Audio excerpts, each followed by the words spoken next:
You're listening to the Afterburn Podcast, episode number 4. Altitude.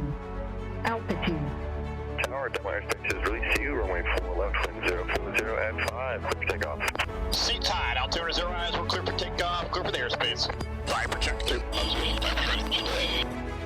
My burn ramp curve pulls at 354. Line set. Viper 01, be advised, the restrictor area 6002 is still active. Lights on. Next picture 16, 15,000, targets in about it. Viper 1 targeted. Going down the chute, as soon as I pull off this target, I know if I lose a spot and I don't shoot, he's gone. He knows we're there. We burned the target. He's going to run, and they won't get another chance to get this guy. That's the voice of my guest today, Major Cody "ShiV" Wilton, who's entering his 3rd season as the commander and pilot of the A-10 demo team. In that clip, he's talking about his first deployment to Afghanistan and strafing some insurgents up in the mountains. We're going to talk everything from A-10 demo, coming back from sequestration today, what he had to do to get that going, his deployment to Afghanistan, as well as his beginning in the Air Force, which is rather unique. He was enlisted. He was a linguist who spoke Russian and did a lot of exchanges, or rather a lot of interaction with the Russians, and ensuring all of our treaties were kept there.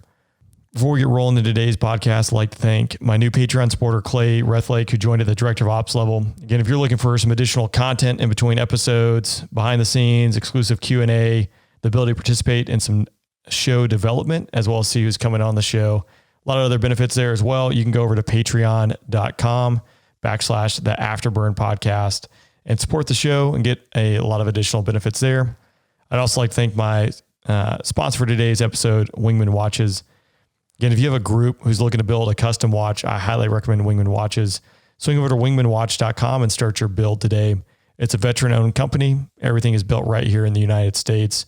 And again, they do a phenomenal job of taking your concept and making it into a timepiece that'll last forever. And finally, before we get into the episode today, wherever you're listening, please hit subscribe and leave me a review. That definitely helps me out. And I think with that said, that's enough of the admin stuff. Over to the interview today with Major Cody "ShiV" Wilton. Check 1, 2, 3. Man, that sounds amazing, ShiV. That's amazing. Just perfect audio. Well, ShiV, thanks for joining me on the podcast, man. I'm really excited to have you on here. It was fun raging around for a few years on demo with you. And now everyone gets to hear what you have to say. So with that being said, let's get after it. Why don't you tell us a little bit about where you are today, what you're doing?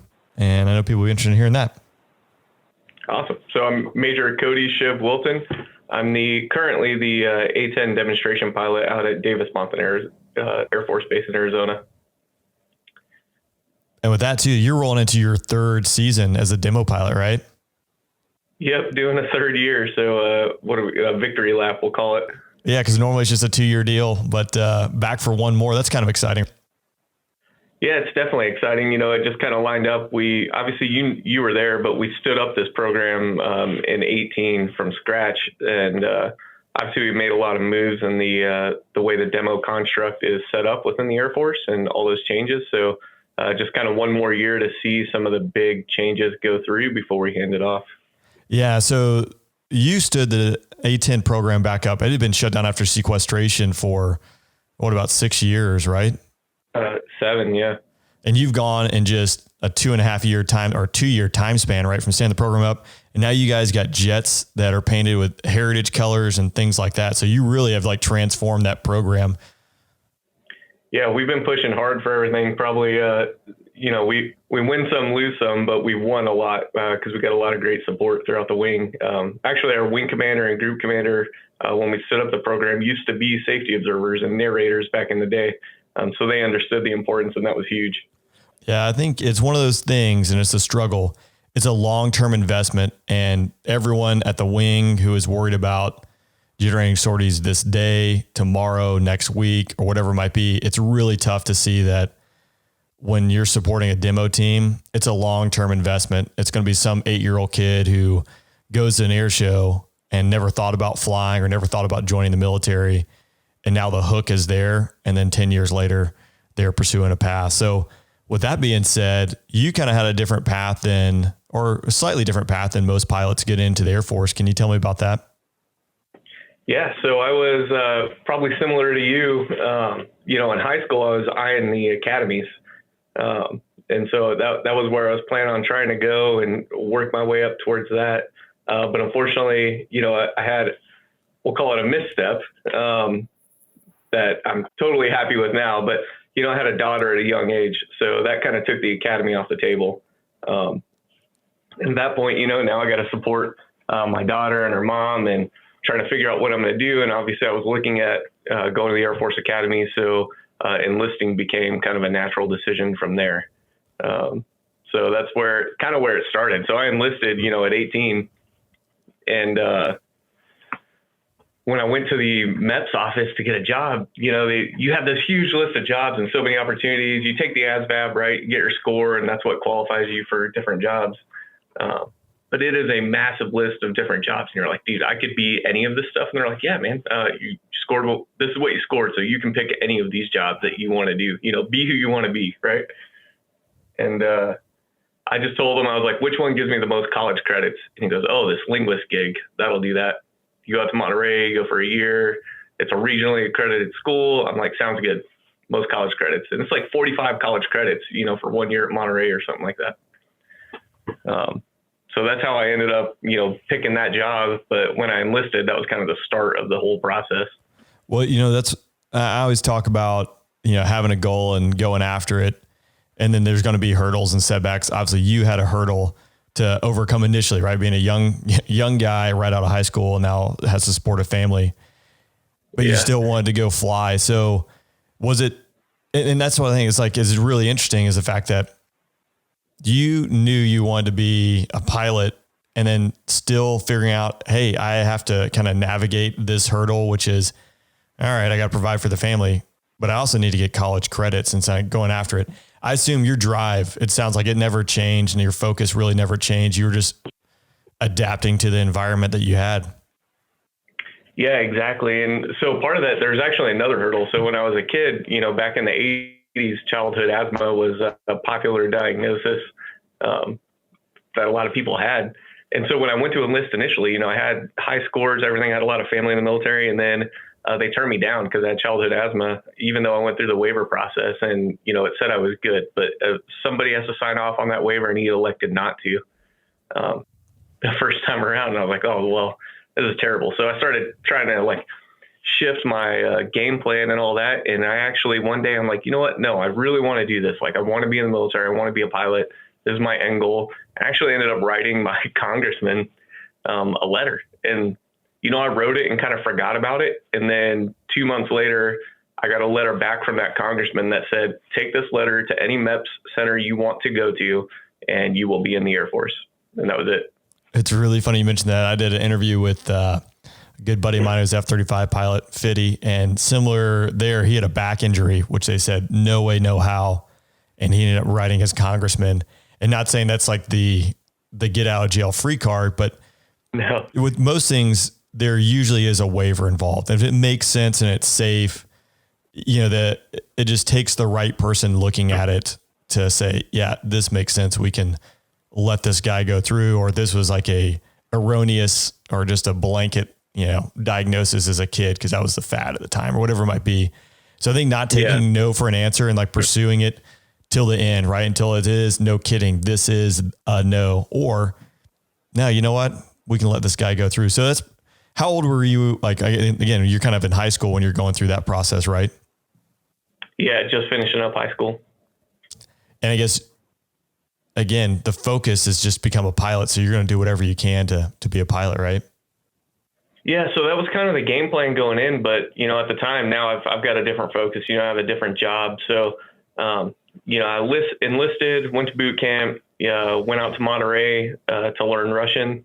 And then I was out there for a year, which is, obviously you can't complain about going to Monterey. And it's the school there, Defense Language Institute, is actually one of the best language training centers in the world. It's world renowned for the quality of education you get there in that language. So in 1 year, they can make you extremely capable in a language versus, I think the equivalent is about 6 years of college education you can get in 1 year at DLI.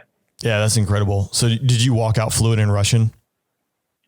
I wouldn't fluent to an extent, right? It's a tough 3-3 language level for sorry about that. For how we measure it, a 3-3 level is what it was. But in reading and listening, and they don't really focus on speaking too much there in that first course because your job is mostly to read and listen. But you do train in speaking a bit. Gotcha. What'd you go do when you left Monterey? I came out to Davis Mountain and flew on the EC-130's compass call, so the jamming platform. And so how long did you do the compass call? So that was kind of the thing. Like when I enlisted, and I wanted to be a pilot, but you kind of got to back burner those. It's a goal, but you can't just go into a job and be like, I'm going to be a pilot and tell everybody that's what I'm going to be, and then they're not going to invest in me as a linguist, right? And so my goal was just to be the best at that job that I could be. So I was there for about 3 years, and I was able to work my way up to an instructor in my crew position there. Just constantly taking every opportunity they had for any extra training, advancement, and stuff like that. What you said about being the best, that holds true. Like, yeah, you still want to be a pilot, but you can't just roll in there and say, hey, I want to be a pilot, send me to pilot training, or get me a commission and send me to pilot training. Your job is to be a linguist. That's what the Air Force is paying you to do. So no matter what you do, you have to be the best, right? Yeah. And you're not going to, you just got to be good at whatever your current job is. If you're not good at your current job, then you're not going to pick up those mentors and those people that'll help push you along the way to be, greater, to be what that is you want to be in the future. If you want people to invest in you, then you got to invest in what you're doing, and go all in. And that's spot on. And that's applicable to no matter what you're doing in life, I think. So you obviously you kicked butt there for 3 years, and in that 3 years, you start applying to OTS, or what's the process there? No. So at this time, I was focused on being good at that job, and then, hopefully moving on. As you know, like when you're a pilot, once you become an instructor, like life in the squadron gets a little bit easier. You've read most of the books, you've done a lot of your studying up to that point, and now you're mostly refreshing or learning things that are new. So my game plan was to go to school, start finishing up my degree and everything after I hit that point. But then they gave me a call and they're like, dude, we got to send somebody to advanced Russian and you're going to be the guy. So they wanted me back to Monterey for a year. And that's where I kind of guided that opportunity. So I talked to them. I'm like, look, I would love to do advanced Russian, but if I do advanced Russian now, it kind of changes a lot of my timelines that I got planned.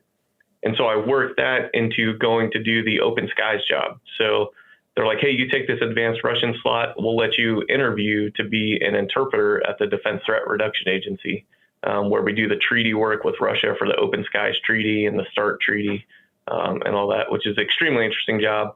And again, you go back to Monterey, get more college credits. So how does it go from being a cryptological operator, linguist, to becoming an A-10 pilot? So when I did that advanced, so I went back to Monterey to learn to be an interpreter for DITRA. So that was like another year and a half in Monterey. And then I went out to DC, just south of Alexandria is where Fort Belvoir is, and they have the Defense Threat Reduction Agency out there. And it's a pretty cool assignment. It's joint, so it's mostly Navy and Air Force. And there's some Army guys on the START treaty side. But the open skies portion is Navy and Air Force. And, our mission there is we would go to Russia, fly our airplane to Russia and take pictures, all open source type stuff. It's all treaty work. And then we would also do some treaty negotiations as the interpreters and stuff like that. And then we would fly on the Russian airplanes when they would come here to the States. So I actually have, if I look at my flight records, I got some very odd airplanes on there from doing the Open Skies Treaty. How was it flying on Russian aircraft? That's fascinating. It was their airplane it was a Tu-154 that they also used for like astronaut transport and training, like navigation training and stuff like that. And then it would dual role as their Open Skies airplane. And it was actually extremely reliable. It kind of the Tu-154 looks like a 727, the 3 engine with the motor at the top. Yeah. They're in the back, all tail mounted. And it was extremely reliable. I remember one time we had a delay because our APU wouldn't start. We were in Alaska with them. And I remember we would sit in the front as they're doing air traffic control comm. They have their own interpreters, but we would monitor and also weigh in if air traffic control wasn't giving them what they were requesting, because the Open Skies Treaty mission is actually number 3 on the priority list. So you got, presidential transport, and then medevac, and then Open Skies. That's where it falls. So they pretty much can fly wherever they want, and air traffic control has to honor that as long as there's no other, those top 2 priorities aren't in the way. Oh, I didn't know that. Yeah. So they can just tell them where they want to go, and ATC has to make it happen. Exactly. And, obviously you would get some controllers that may not be familiar with that. So that's why we would, as an interpreter, you'd sit up there. We would also monitor, where they were taking photos and stuff like that. Even though it's open source, we just wanted to track that. So we would have an interpreter monitoring them in the back, and then we'd have another one up there assisting with air traffic control if needed. If you had a young controller that wasn't, familiar with the Open Skies program or something like that. And I imagine your interaction between the two, or between the Russians and you, it probably ended kind of on the plane, or the debrief type deal. You guys didn't actually get a chance to. Oh no, we'd stay at the same hotels. We'd go out to dinners together. It was obviously very professional interactions. It's not like you're going out to clubs with them or anything like that after work, but everything's pretty contained. But it's a full, about 5 days that you're together, and you guys pretty much do everything together throughout that time. The one story I have is from the Dubai Air Show, and the Su-57 test pilot, and he actually was flying a Su-35 there. But it's kind of interesting. We have this animosity at this, large geopolitical level, but when it breaks down to it, in just 2 people, 2 pilots or 2 crew members, we're both fascinating. I'm fascinated about him, obviously his plane, and vice versa. There's some intelligence pieces of it, but at the core of it, it's you're just 2 pilots or you're just 2 crew members doing something for your country. So I always found that kind of fascinating. Oh yeah, we had great relationships with the guys and the crews, and we'd work with them multiple times. They'd come here for about 10 missions a year, and we do about 10 missions a year in Russia, and it's mostly the same crews with a few bodies changing out each time.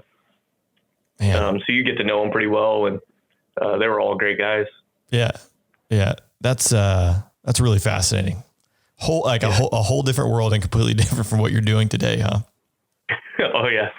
But I do remember you were talking about flying on their airplane, and it was actually super. I enjoyed flying on theirs a little bit more than ours, just because the layout was a little bit better. Their cameras were in the belly of the plane where the luggage compartment would be normally. And so they had that whole bottom of the plane set up, and it's just one, the camera system itself is maybe, the size of your average office desk area where the glass and the camera sits. But so the rest of the bottom of the plane was padded with gym mats. So you could go down there and just lay down and watch where they're taking pictures. And when you're going just from place to place, take a nap or, whatever you wanted. But their layout of their airplane was actually pretty awesome. And then that's funny. It never broke. That one time we had a delay because its APU wouldn't start. And they're like, well, we could start it with the start part. That'd be fine. But we'd obviously like to get this working. And so we were only delayed 2 hours. And I remember specifically their engineer, he probably had some tools down below, but in the flight deck, there's a little hatch that he went under to go work on something down there. And he took a TO and then, and he took a steak knife. And I was like, what are you taking the steak knife for? And he's like, you never know. And then he went down in the plane. 2 hours later, he comes out of the hatch and the APU works. All with a steak knife and some technical orders.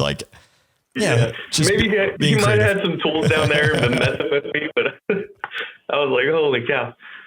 But it worked, and it was an extremely reliable airplane. Our Air Force Open Skies airplane is still an original 135 with the original motors and all that. And it's, back in Boeing design, and a lot of this, systems on it are proprietary. To change a Boeing tire, you need a jack that works for Boeing airplanes. And theirs, because, you know, the Tu-154 and all that was designed during communism, everything's interchangeable. You know, a jack is a jack and all that. So it makes their whole system a little bit more reliable that way, for finding parts and equipment. You know, if we blew a tire at a Russian airfield, it could take a long time to get a jack just to jack it up and replace that tire there. So you do that that's a 3-year assignment that you're flying around on open skies and then over to threat reduction? It was a 3-year tour. I think I did about 2.5 years. So again, and I did my best to be good at that job, and was an instructor there. And then because of that, you know, I had a great push from my squadron. Or from our detachment there at Open Skies. And that's where, you know, I looked and I'm like, what am I going to do next? You know, I've done this Open Skies thing. I really don't want to go back to just being on compass call again and doing a job. I was already an instructor. And so I wanted to continue to progress. And I was looking at options. I'm like, this really kind of is where I should finish this career out.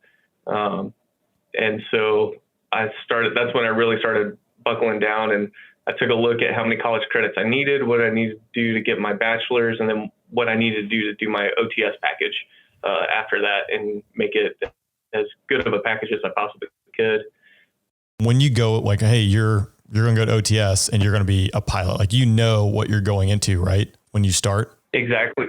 So when you do the OTS application, and it may have changed. Obviously, this is kind of dated back in 08, 09, but then, and I think it's pretty similar still, you put 3 career options on there. And they're like, you can put pilot, you know, CISO, or back then they saw navigators, or electronic warfare officer, or you could put pilot, you know, intel officer or whatever.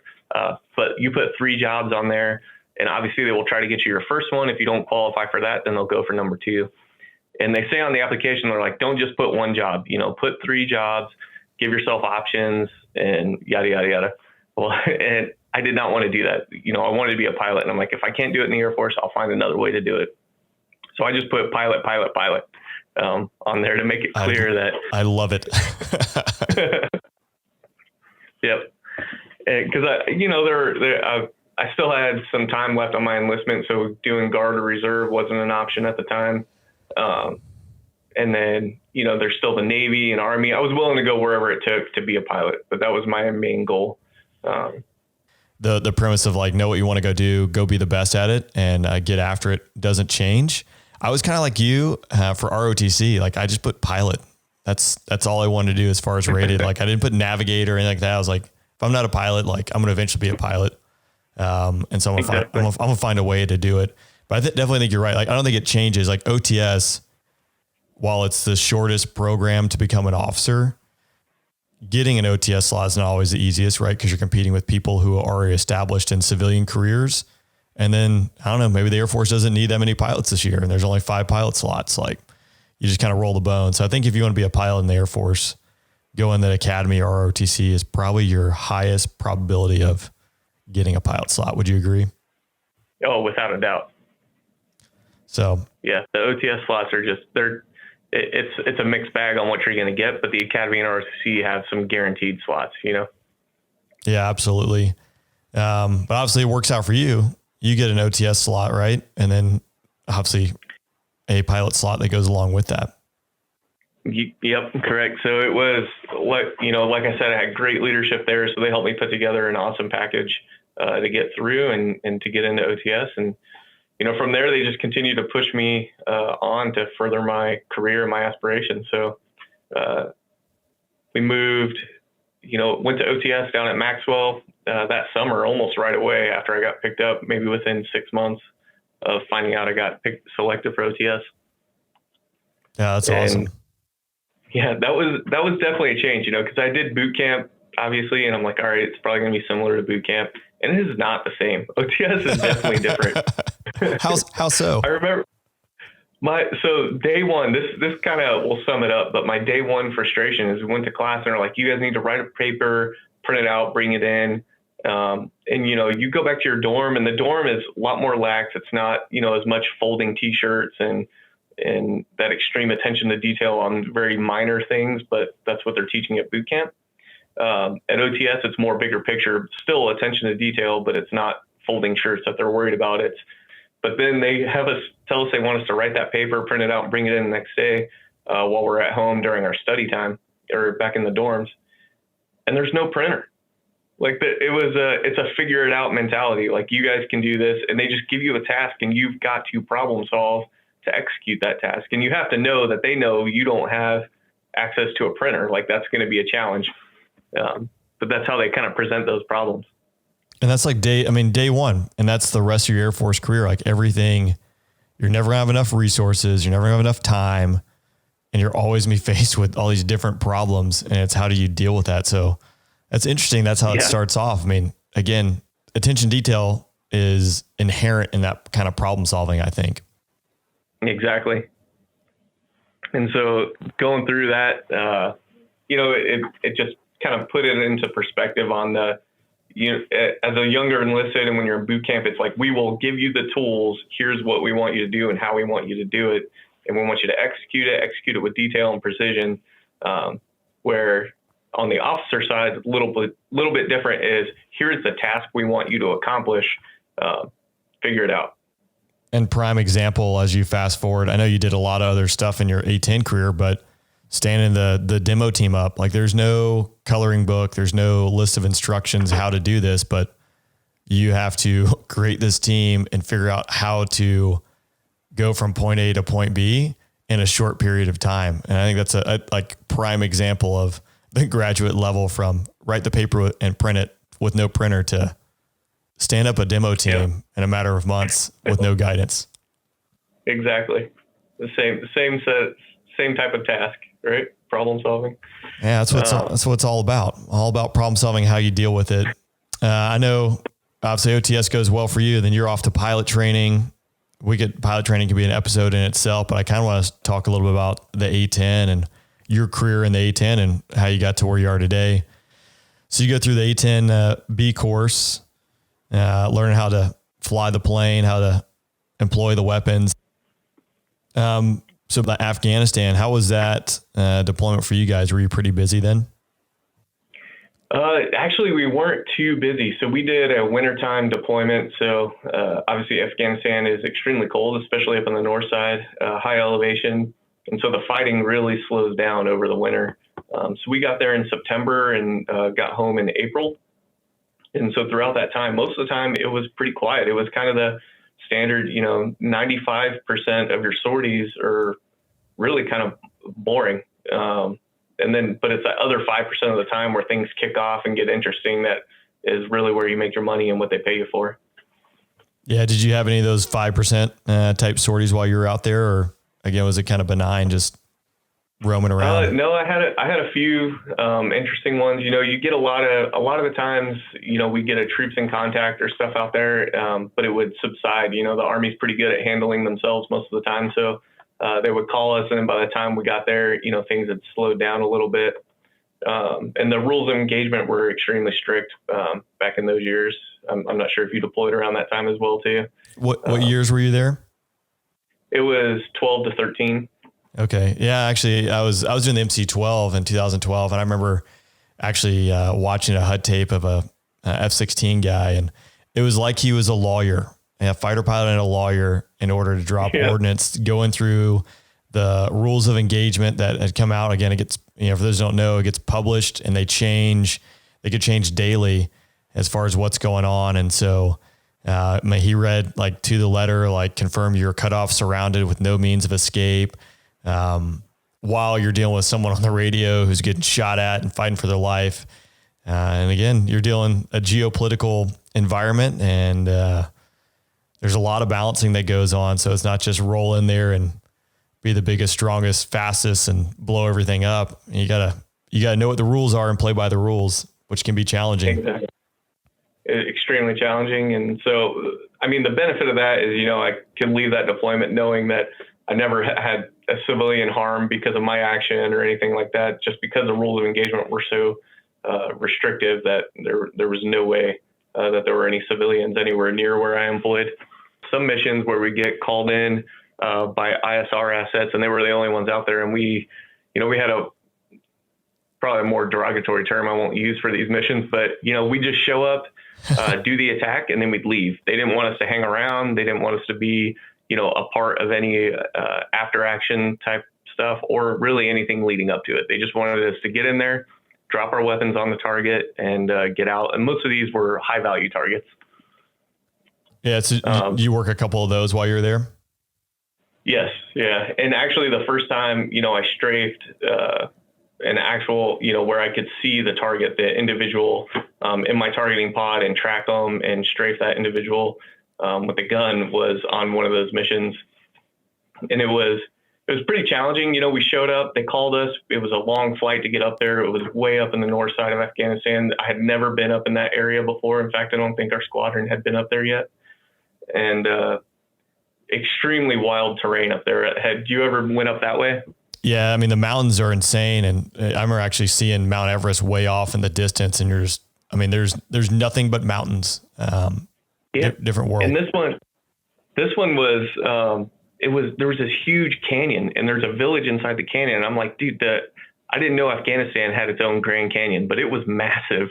And the village is down inside there where this guy's located, and he's kind of out away from the village. And they call us in, and we can only see him in the pod because he's in this canyon on two sides of the hold. We're holding 360 degrees around the target about 5 miles out because we don't want him to hear us or see us.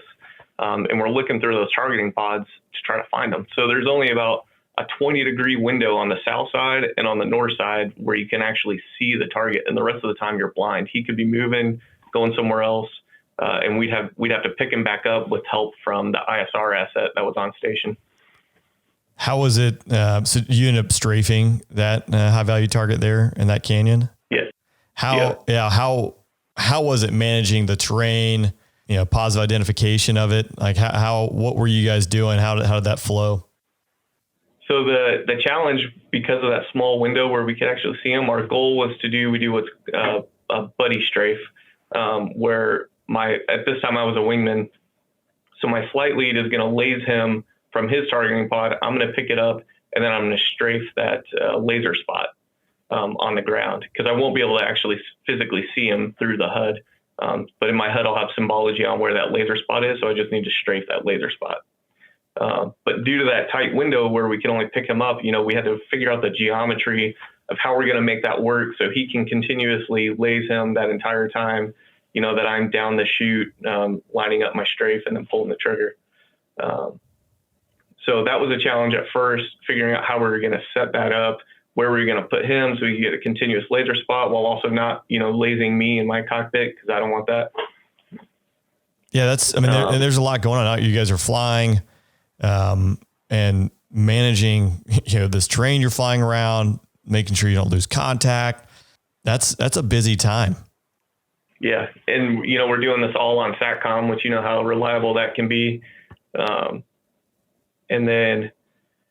And also, trying not to let him know that we're there. So at this entire time, we're trying to be quiet, hold away from him, and not burn the target. And so anyway, we finally lined this up, and I'm obviously a little amped up to get this guy. And I roll in down the chute, and I lose the laser spot. And it just, for whatever reason, my targeting pod dropped it, and I'm like fighting. This is at a 45 degree strafe, high angle strafe. So I was coming at the ground pretty steep and pretty fast. And I lose that spot, but I'm going down the chute. As soon as I pull off this target, I know if I lose a spot and I don't shoot, he's gone. He knows we're there. We burned the target. He's going to run, and they won't get another chance to get this guy. And so I'm just fighting, trying to force the targeting pod to reacquire. While I'm doing that, I forgot to bring my throttles to idle. So my throttles are pushed up. So I'm actually putting the jet. I ended up overspeeding the airplane while I'm down final, because I'm trying to. That's impressive, the A-10. Yeah, I know. It's like 465 knots. You can't get there unless you're in a steep dive. I do it all the time now in the demos, but never had I done it prior to that. Dude, so yeah, you're rolling down the chute, 45 degrees, nose low at the ground, stuck in max. That's what you guys call it, right? Because you don't have. Yep. Yeah, yeah. Stuck in max. We call it max. You call it mil. Yeah, dude. Yeah, this is that's sporty. Yeah, and so I get it to pick up the laser spot. And as soon as it picks it up, like this is my last chance at strafe, I actually have a little warning in my HUD that tells me when I need to start my safe escape maneuver, which is a 4G pull up to ensure you don't hit the ground. And that's already moving. So I know I only got a couple seconds. So I get a quick, 1.5 second burst from the gun on the target, and I start to pull up, and the jet's making all sorts of noise because I've oversped it. And luckily the bullets hit the target, and we were successful. But we came back and obviously had a lot of debrief points on that one about kind of getting the fangs out too much and trying too hard. But I really didn't want to burn that target at the time, Yeah, you got one chance to do it. So back up a little bit. What altitude roughly did you start at, or how much time do you got running down the chute to sort out this laser spot track, get on the gun, and then get out of there? It's quick. So we use a 3-second track time. So from the time, and that means, as you roll in to point at the ground on that 45-degree dive and you roll wings level, you have 3 seconds to track the target and then 2 seconds to fire the gun, for a total of 5 seconds on final is what you're aiming for, before you start to pull out of that dive. So you got about 5 seconds. I probably pushed that one to closer to 6 seconds, hence the getting a little bit too fast and pushing it to the min before pulling the trigger, and then pull out. So it's not a long time to kind of figure out and sort out those problems. If you have them down the chute, it's definitely not the time you want to have any of those problems, for sure. And again, to kind of paint this picture, you're relying on your flight lead to laze the target, because when you roll and looking at the HUD, again, the terrain's brown, or it might be green up in that part some, but it's tough to see, seeing one human being when you're rolling in at 8,000 feet or whatever it might be is next to impossible. So you need that symbology, which is coming off your flight lead's targeting pod. What did you have to do to reacquire that? Was it just kind of freeze for a second, let the jet do its magic, or were you manipulating the targeting pod yourself? I was manipulating the pod myself, because I knew that my pod was on the target. The guy, you could see him in the screen in the jet. So I knew it was there. I just didn't know why it wasn't picking up the laser spot. And so you can force it to search for a laser spot. So I was forcing it to search continuously as I'm doing it. And as soon as it would, it does that scan when it's searching. So as soon as the scan kind of moved away from where he was, I would recage it and force it to search again right there where he was at. And eventually it was able to pick it up. And again, I would just like to reiterate, you're doing this while you're on the roller coaster of most people's lives, right? 45 degrees nose low, going through 400 knots, and the adrenaline is just pumping. Exactly. The A-10, this is kind of something different than the Viper. When you pull that trigger, the jet freezes, right? Flight controls lock out. So whatever you're pointing at that time, in theory, that's what's going to get hit by the bullet. Exactly. So, and that's kind of why I needed that laser spot. Even if he's in a small area, if I don't get the gun on the target, because it's so accurate, it'll miss. It's built to be an accurate gun to take out tanks. So if he's not relatively in the size of about a tank, or in that area of where a tank would be sitting, then the gun will miss. So I need to put that, pipper right on the target.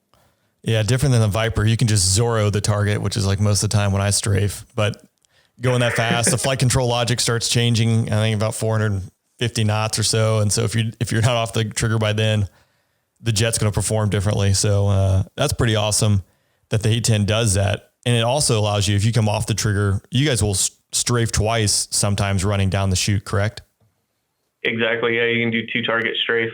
And it just locks it down. So you lock down, shoot the first target, roll over, lock it down again, and then shoot the next one. How much time do you need? That's obviously longer than 5 seconds down the chute, right? Or no? Is that same? Yeah, those ones you need 5 seconds. So you typically wouldn't do a 2 target strafe out of a 45-degree high angle strafe. You would have to adjust your mills to get more time on final if you were to do it out of a 30. Most of the time, I'd say 90% of the time, we'll train to do that on a low altitude strafe, like a 10-degree or less strafe. So can you talk to me real quick about the different decisions that go into driving, whether it's going to be a low angle strafe, a high angle strafe, and then maybe just a brief discussion on mills? Not that we go down the rabbit hole in that one, but what is that? Yeah. So I was typically in your medium threat or reduced threat environment, you're going to be medium altitude, doing 30-degree strafes or 45-degree strafes, just because it keeps you a little bit safer, a little bit higher. And they don't have any threat systems that are going to, obviously target me at those altitudes. So we're not worried about, AAA or SA, whatever, coming out of them. Maybe a man pad, they might have those, and those are always a threat in Afghanistan, but we have the MWS to help back us up on that. Now, in an increased threat environment where you got some, pretty capable surface-to-air missile systems, that's where we're going to be down at 100 feet, working through the target area at 100 feet and then doing low-angle strafe. So popping only high enough to acquire the target, and then once we acquire the target, we're in, and you could take that strafe all the way down to 75 feet. Yeah, and 75 feet is real low. Boy, I think is awesome about the A-10 is the fact like you guys could do a south to north run in and then immediately turn around and be right back in north to south, right? Yeah, exactly. You just come off at a 90 and then but about 30 seconds later, you could be rolling in from the different direction. And when you I'm fascinated by the GAU-8. I think most guys who fly fighters like at least want to shoot it once. But when you're out there in a combat load, how many rounds are you carrying and how much time does that give you on the trigger? It's 1,150 rounds.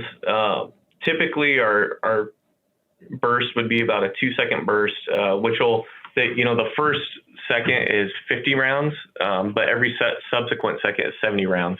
And that 50 rounds is just because the gun has to spin up to speed, so it's a little bit slower on that first second. And in combat, you guys are shooting HEI rounds, high explosive incendiary rounds, usually? Exactly. HEI rounds, which have about the same frag ring as a hand grenade. So it's like a hand grenade, 70 hand grenades in a second going out in that one little spot. But typically, depending on the target, will drive the burst. So actually, if we were loaded up with a combat mix instead of the HEI and we're going after tanks, 2-second burst would be sufficient to take out a tank, no problem. But people are a little more resilient. They're smaller. So in Afghanistan, we would try to get, a 3-second burst on target, put a little bit more rounds down. Yeah. You say people are more resilient. It is crazy to see what a human being can survive. I know I've seen 500-pound weapons detonate right next to a person or in the building or in the car and people go running out.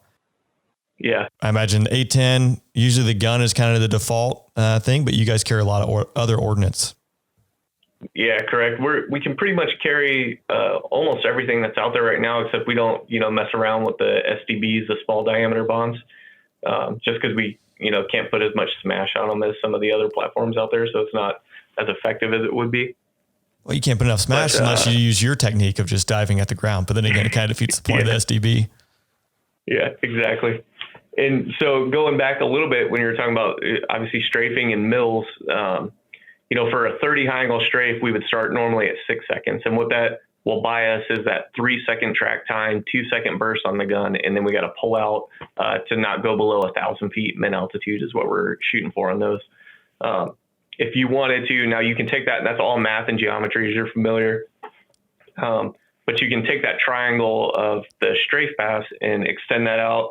And now you can move out a little bit further in your base distance, your distance from the target before you roll in, and go a higher altitude, let's call it 7,000 feet. And now that may buy me 3 more seconds on final. So now I can get a 6-second track time versus a 3-second track time and give me more time to acquire the target. And there are certain scenarios where you may, devise mills like that. If it's an extremely reduced threat area, you're not worried about someone shooting you while you're down on final. But that whole 3-second track time is, that's based on having a AAA threat out there. And once I roll out, now he knows I'm pointing at something and I'm going to be pointing at it for a little while. So that's when he's going to want to shoot me. So you obviously want to minimize that time. That's what's fun about being a pilot. There's a lot of challenges that go into it and you're always trying to be the best at it and, do your job right. Exactly. Yeah. There's tons of opportunities to mess it up and you don't want to be that guy. Right. But again, there's no perfect sortie, right? And we all make mistakes. Like you alluded to, like, hey, I was going fast and oversped the jet. Like that's a mistake. But you learn from it. And then also you tell those around you about it so they can learn from it and then potentially not make the same mistake. And then in the end, we're all better. And the whole goal is to make the team better. Exactly. And we actually went back after that. So the A-10 has we call it a peak performance tone and a chop tone, because buffet to stall it's rapid. I mean, as soon as you get in the buffet in the A-10, you're stalled already. So we have these tones to kind of warn us. So you would get a chop tone in the jet right before you're going to stall it. Well, unfortunately for me on that one, especially as I'm doing that safe escape maneuver and got to pull out of that dive, I had a chop tone going off, and I wasn't familiar because I hadn't do this. And this is in the manual. That's something we talk about training, but you normally don't ever take the A-10 up to its max speed. So it's not something that's reinforced later. But it also does a chop tone when you're overspeeding it. So as I was pulling out of this dive, I'm like, oh, dude, I shouldn't be stalling right now. Like, there's no way I'm about to stall. But I got this chop tone going off the whole time. So we kind of went back and talked about that. Like, yeah, don't forget the chop tone also is when you're overspeeding it. So that kind of weighed into how many G's I was pulling at the time because I didn't want to stall the jet, but I'm also getting closer to the ground on a 45-degree dive. The automation and knowing what the plane is telling you, because there's so much to know about each one of these aircraft that you fly, the weapons you employ, or, just point A to point B, depends on what you're doing. And if you don't know it, or if you haven't been exposed to it or find yourself in that situation, you probably never found yourself in that scenario again. But by telling that story, it is going to reinforce it in some other younger dude, or even some experienced A-10 guy who's never experienced that. Like, oh, that might be a clue later on that they just store in their memory when they find themselves in a situation. That's why I think it's so important to share the lessons learned, because there's just so much to know when it comes to aviation. Oh, exactly. Yeah. I've had a few opportunities to share stories with the squadron throughout my career. And so and again, with that, this is really kind of fast forwarding, but you're a FCF pilot, a functional check pilot, right? So you're taking the planes that just had wings swapped out, motors changed out, flight controls worked on. So you probably have a few lessons learned flying those type planes coming right out of heavy maintenance that I imagine you could share with everyone. Yeah, it's definitely a little bit more interesting. So we joke that being an FCF pilot is essentially just a future mishap pilot for the safety investigation when something goes wrong. So, I've had some issues, but really our maintenance is very good. And as you get more experience in the airplane and more knowledge about the systems, it becomes a lot more benign. And you do see some issues. And a lot of times the FCF checklist that we fly throughout this, you test every system of the airplane, every single system. The autopilot in every single mode, you'll take it up to its max speed. You'll take it down to stall speeds. Make sure you get the tones and the chop tone and steady tone and all that. And the buffet comes, after those. And you want to make sure every system works. So when we hand this jet over to a brand new student on his first flight, the jet is as advertised, right? Everything's working the way it should be. We also test that man reversion system that everybody knows about the A-10. So we'll put it in man rev during the FCS and fly it around for a little while, make sure all of that's in limits. And that's usually the most squirrely part of the whole thing. You also shut down engines while you're doing it. That's a little strange to go up, and be at 20,000 feet shutting down motors. Yeah, I don't like the sound of that, period, even though you have two. No. Yeah. What's flying like in man reversion? I imagine I just hear stories. It's hard. Yeah. So the system, everybody talks about it's a system to get you home, and there have been pilots that have landed it. Kim Campbell, Colonel Campbell, now has done it previously. Her husband, Soup Campbell, was our wing commander actually when we stood up the demo program. But the man reversion system was designed just for you to get out of bad guy territory. So you're fighting, across the front lines on the other side of the FIBA or FLOT, and you take battle damage. Now you can fly the jet into good guy territory, pull the handles, and get out of the airplane. It was never really designed to land the airplane with that system. People have done it, but there's an equal amount of people who have tried and were unsuccessful, and none of those survived. So it's kind of a risky venture to say like, oh, I'm in man rev, I'm going to go back and land it. Like it's a big decision to make. But the flying it itself, it's extremely mushy. You're not flying the flight controls anymore. You're flying the trim tabs. And that's what it's going to. So it goes to manual reversion, and you're just using cables and pulleys to fly those trim tabs with no hydraulic assistance whatsoever. Does it go automatically, or you gotta flip that switch.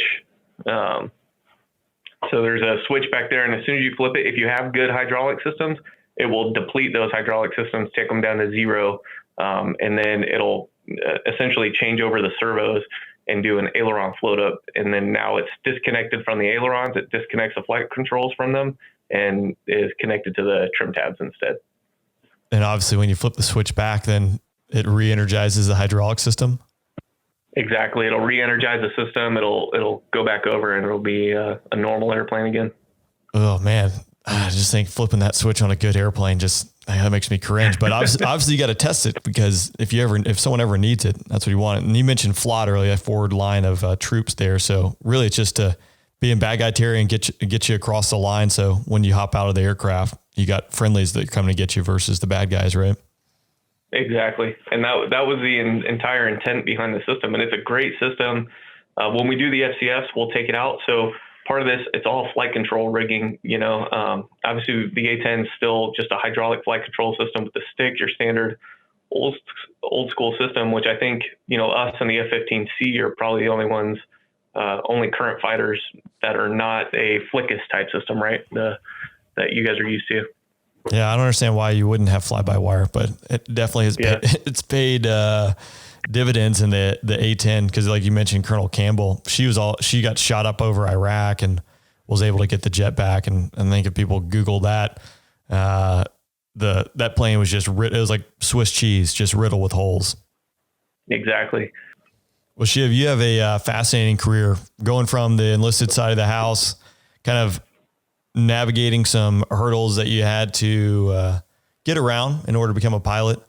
I think that there are people out there who definitely can relate. And when they hear that, know that there's a way to press forward and get after their goals. It's exciting that you get to go on the road again as the demo pilot. I'm excited to see you fly at a few shows.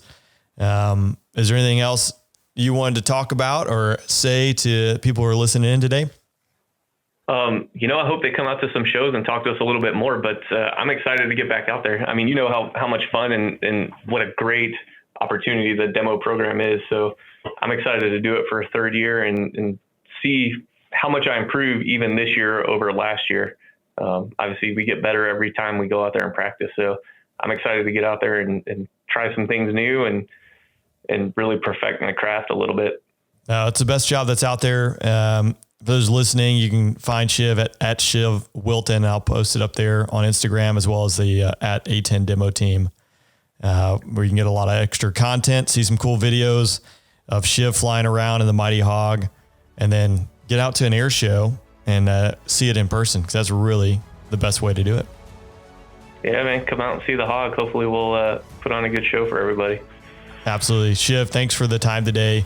Again, I appreciate it, and look forward to seeing what you're going to do this next year on the demo, and then the next chapter of your life. Congrats, man. Rain, thanks for having me, man. It's been awesome. Yeah, absolutely, brother. Hope you enjoyed today's interview. I'll be back in 2 weeks with F-16 weapons instructor, Major Andy Chaos Davis. Wherever you're listening, please hit that subscribe button and leave a review. Again, that really helps me out. And if you're looking for additional content, patreon.com/the Afterburn podcast. Until next time, don't bring a week.